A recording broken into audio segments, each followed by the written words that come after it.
Assalamualaikum warahmatullahi wabarakatuh. Hai korang, Saibo dan IBS, suatu perbincangan. Jom membawa. Jom.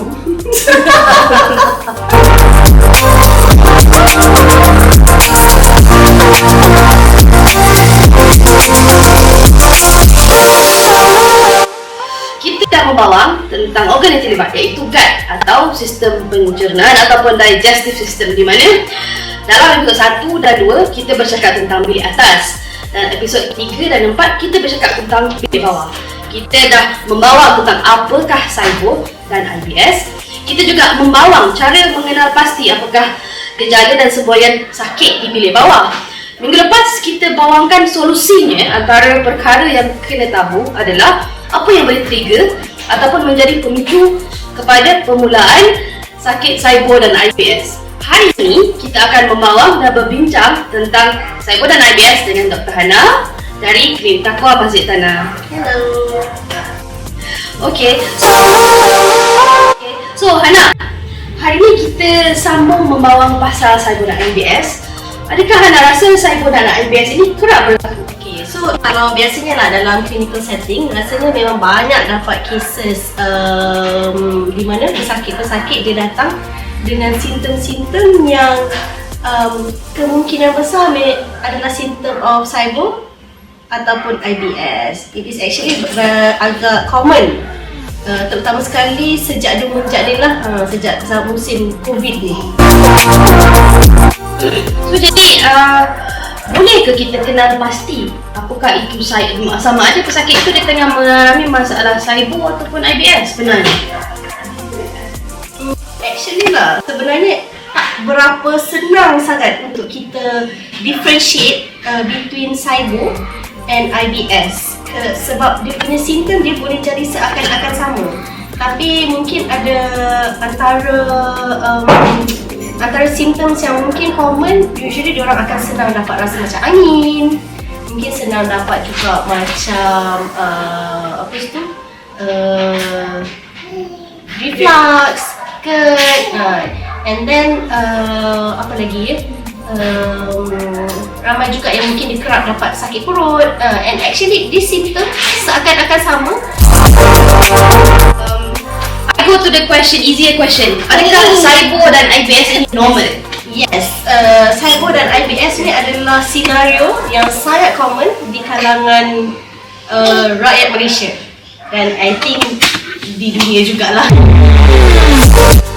Selalunya pesakit datang ke klinik, dia ambil rawatan ni macam mana? Do you diagnose them? Adakah Hana diagnose pesakit ni as dia ni Saibo, dia ni IBS? Okay, biasanya kalau pesakit datang, saya tak adalah terus diagnose pesakit as Saibo. For your information, actually lah, IBS is the bigger picture, and about 70% of orang adalah actually ada Saibo. Kebiasaannya lah kita akan ambil the symptom, and memang because the symptom usually seakan-akan memang sama, agak general juga, saat susun rawatan tu dia punya treatment tu more or less the same. Saya tak panggil dia Dr. Hana sebab dia saya punya adik. Inilah, kalau pesakit itu datang kan, apa dia punya gejala dengan symptoms ataupun bahasa Melayu dia gejala dan semboyan yang selalu Hana tahu, yang ni dia memang sakit perut lah. Biasanya lah, katakanlah macam pesakit tu dia datang sekali, baru first time dia datang lah, dia datang perut sakit, lepas tu muntah, lepas tu from history kita tengok okay, memang dia ada lewat makan cili padi banyak sangat ke, benda-benda macam tu. So I usually will assume that pesakit tu dia having a gastritis. Contohnya, katakanlah macam if the same patient keeps on coming back, asyik-asyik dia datang dengan simptom, doktor saya sakit perut saya rasa macam sebu saja. Lepas tu kadang-kadang saya rasa loya, kadang-kadang ada muntah, kadang-kadang tak ada muntah, and then lepas tu berak saya kadang-kadang cerit tapi kadang-kadang sebelit. Okay, so kebiasaannya kalau macam ni, kemungkinan actually dia ada Saibo, and usually they will keep on coming back the same symptom.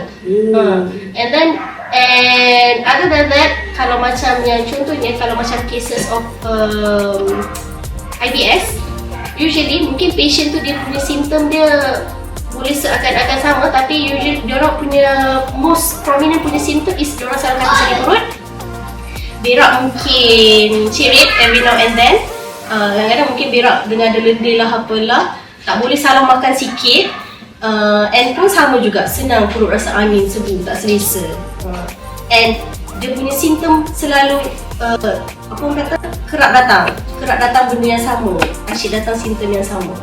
So kiranya apa yang kita boleh bezakan is sama ada bila dia dah jadi kronik, kemungkinan besar pesakit tu dia dah ada IBS. So, dia ada berulang, sakit, ada dua tu, diarrhea dengan cirit.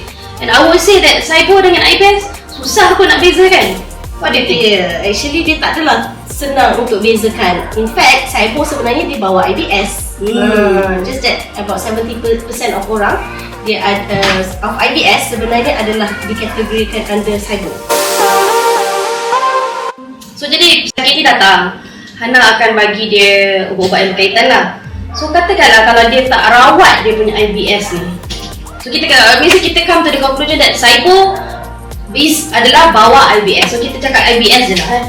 Katakanlah dia datang and dia tak rawat, apa akan jadi in the long run? Dalam masa panjang apa akan jadi?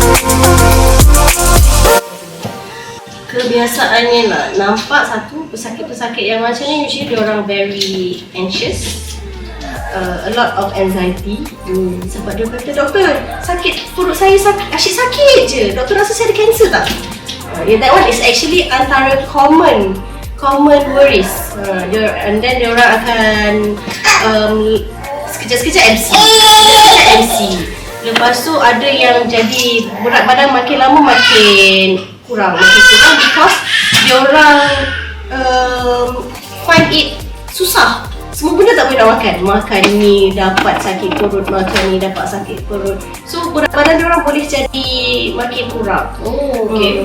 And also other than that, in the long run, satu memang apa nak cakap hidup dia tak sempurna, sentiasa rasa tak selesa, tak boleh nak enjoy dia punya life. Jadi maksudnya kena rawat lah. So biasanya kalau Hana akan apa suggestion Hana? Pendekatan apa yang sedang Hana ambil?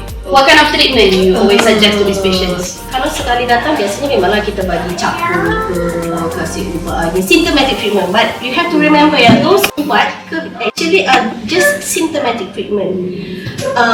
So kebiasaannya usually I will bagi tahu pesakit yang this problem perlukan rawatan yang lagi intense and lagi berpanjangan. Sepatutnya diorang kena datang every monthly ke apa ke, ataupun every 2 monthly ke, so that we can follow up betul-betul dia punya masalah.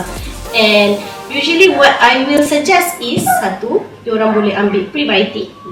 Prebiotic is actually baja untuk usus, baja untuk bakteria. Baja untuk bakteria baik boleh hidup dengan bagus. Because antara reason why kenapa IBS ni berlaku pun sebenarnya because dia tak ada apa orang kata ketakseimbangan between bakteria baik dengan bakteria jahat dekat dalam usus dia. Usus dia tak sihat.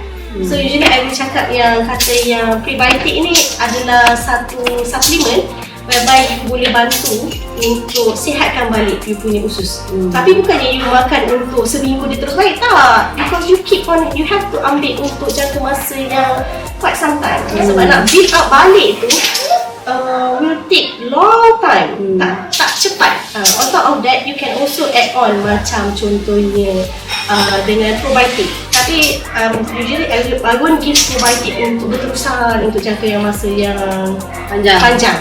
Probiotic mungkin I will cover dalam masa sebulan tu, mungkin I will cover only for So symptomatic treatment, untuk semua symptomatic treatment maksudnya dia rawat apa yang ada, sakit yang ada lah, gejala dan semua yang ada. Kalau sakit perut bagi sakit perut. Saya rasa saya dah cover ni dalam episod kedua tentang IBS. Cara peribadi ada tak? jumpa kes-kes macam ni and you treat and berjaya sembuh. Itu bagi kes yang kena scan. Apa ada biasanya dalam scan? Okay, so kalau secara peribadi memang jumpa banyak sangat pesakit. Ada yang pesakit yang memang dia minta setiap kali datang dia suruh scan, setiap kali datang dia suruh scan, and then dia suruh minta buat Apa jumpa dalam scan? Kalau biasanya scan tak nampak apa-apa.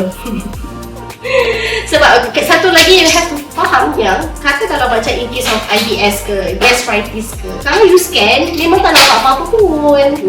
The findings normal. So you have to buat scope ke, you kena buat pergi pakar, kena buat pakar. Sepatutnya you kena pergi jumpa doktor pakar untuk buat scope, and then untuk buat scope atas, scope bawah. And most of the patient yang kata saya dah buat scope tapi dia still having the problem. That's it. Dia dapat scope tapi masih lagi ada masalah. Okay, soalan bintang. Apa kalau dia GERD dengan gastrik, SIBO dengan IBS, ada beza ke? Ada beza. Ada beza. Kalau tadi dia cakap pasal ada angin. Okay, GERD ada angin. tapi you have to know that kalau patient tu dia ada IBS and SIBO, actually senang untuk dia dapat GERD. So dia dapat satu lagi. Ya, so dia orang berkaitan. Ada ke protokol yang wujud untuk atasi masalah ni? Ada kan? Ada ke? Ada kot. Ada. Mesti ada. Tapi it is not easy untuk follow. And sometimes ada orang kalau dia follow, dia boleh buatkan dia punya simptom dia lagi teruk pun ada juga. Ada betul lah. Sebab antara faktor yang boleh menyebabkan, kalau katakan contohnya dia ikut certain protokol kan, sebab banyak my patient dia kata, doktor saya ada follow sekian, saya ikut cara dia punya diet, saranan lah apalah, tapi still okay juga. Okay. So kalau lah kita nak ikut protokol pun kita kena tahulah.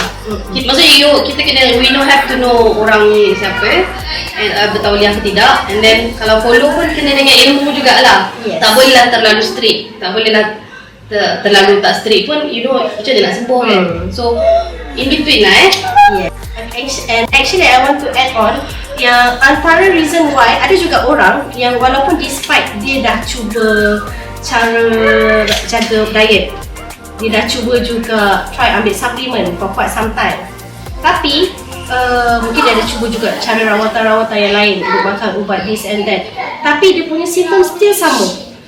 Antara yang this category of orang yang usually I find it yang diorang susah sangat nak baik, this orang yang dia punya anxiety level dia sangat tinggi. Okay, that's something. So maksudnya that means dia kena treat emosi dia jugalah. Yes. Rawat emosi. Yes. Bukan setakat sakit tu sendiri, emosi pun kena betul. Yes, that one is actually very important. Okay, that's a good point actually.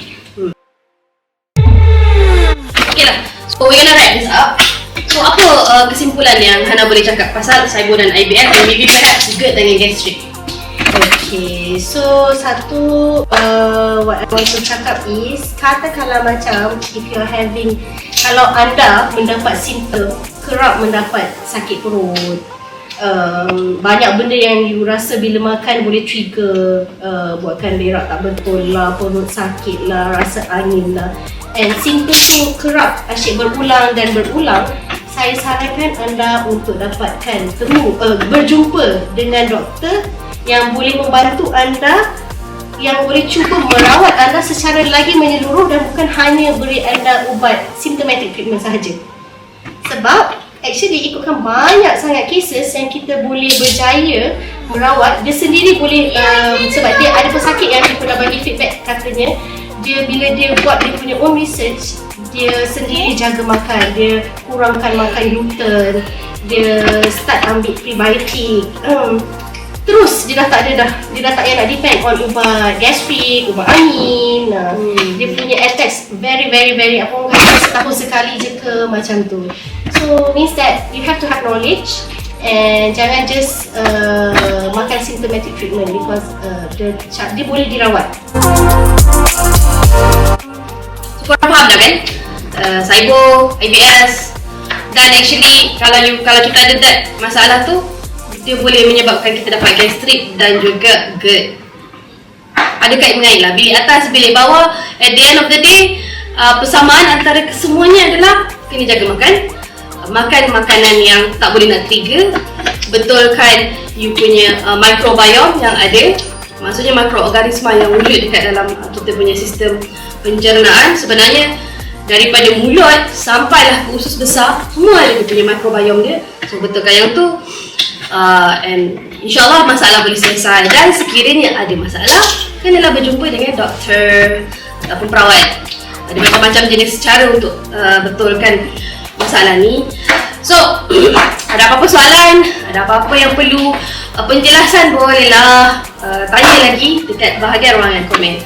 So, okay, harap membantu sedikit sebanyak dan ikuti siaran kami pada minggu depan dengan cara memasak makanan yang boleh membantu masalah SIBO dan IBS. Bye! Bye-bye.